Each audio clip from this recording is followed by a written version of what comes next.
Alrighty, and welcome back to the channel, everyone. Today I'm going to be bringing you guys how to complete the Demon Deputy Warden, DDW for short, or the Clint's boss. So it's going to be the stage 9 here, and when you first enter in, you are given this squad of 5 characters, and then you're also given a row. So I'm just going to start off. You want to bring in 1 to 3 damage dealers, potentially a tank, and then a support character. I highly recommend bringing in Meme Master if you have him at 4-star. So I unfortunately do not have him, so that is going to make me completing this stage extremely difficult for a 3-star clear, just because Rose Resurrection is not enough to avoid the unavoidable attack that the DDW does versus Clint. So what I'm going to be bringing instead is I'm going to be bringing in Toolshed, I'm going to be bringing in Zappy, and then my other choices, I could bring in a tank, but we already do have a guest, so instead I'm going to bring in Foxy.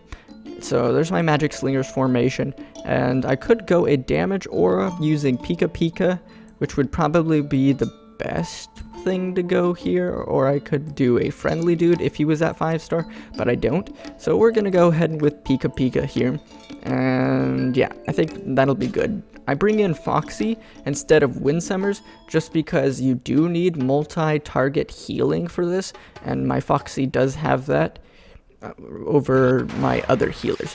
And so something else to talk about here is DDW. He does melee attacks, and it hits 3 different targets, and it is minor damage, but it adds up because he attacks quickly, and so Ro, of course, cannot keep up with healing. That is why you need to bring in another healer.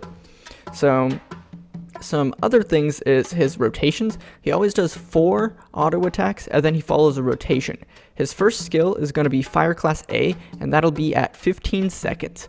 So the other benchmarks are at 50 seconds. He'll do Backdraft and Fire Devil right before or right after.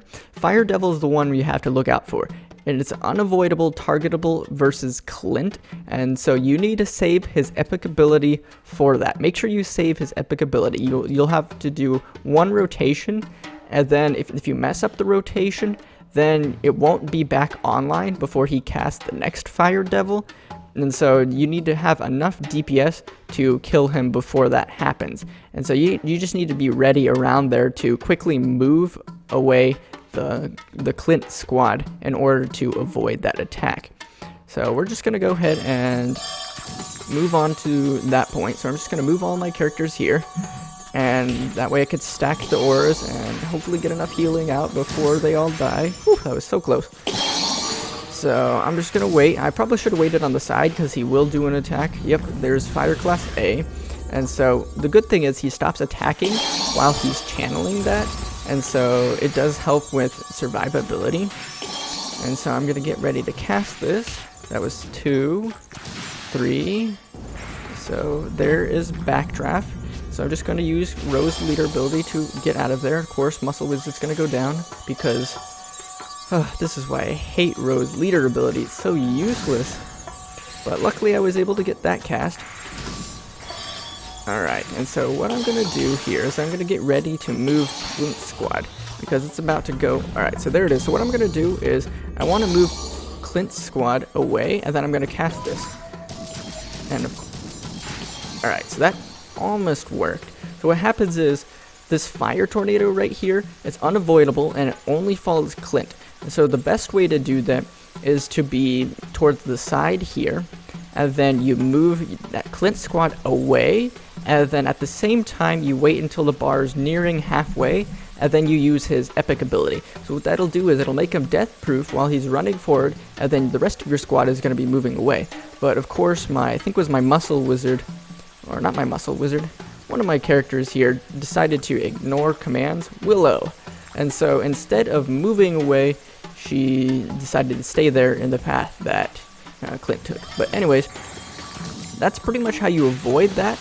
So I'm gonna go ahead and stand here and stack my auras, although they're so close to dying. Alright, now that they're healed up, I'm gonna move closer and just keep pinging away at him. So my what I want to do here is I want to get the res off right before killing him, because he's nearing the 20-ish, 25% threshold here. So he's going to follow up with a combo skill, which I have nicknamed Fire Booms, and it's going to be Fire Class B and Fire Class C. So it's going to go 3 lines here, and then it's going to go 3 lines here. So the safe spots for that are in the middle, on the sides, on the very bottom, on the very top, or the 2 spots on the sides, on each of the sides. So there's quite a few spots you could go to avoid that. The easiest spots are the very bottom and the very top, but you just have more room if you're on the sides of him to avoid that. So I need to look out here, because the res often occurs at the same time that he does Fire Class A.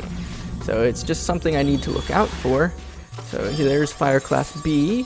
I'm just going to cast this and then avoid Fire Class C.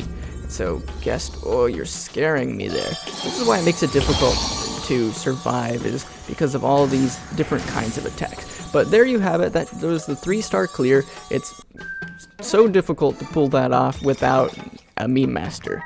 So there's the shards for him. But I hope you guys enjoyed that video. It was quite the struggle making this to you. I got into the very final part and I lost a guest to his spinning through the DDW there. I lost a couple characters because they failed to ignore the movement commands. I lost a couple characters because Ro's leader ability just sucks and they wouldn't teleport out of the AoEs. And then a couple of times my actual BlueStacks instant crashed there as well. So eventually I'll get that showing to you guys. But until then, I'll see you all in the next video.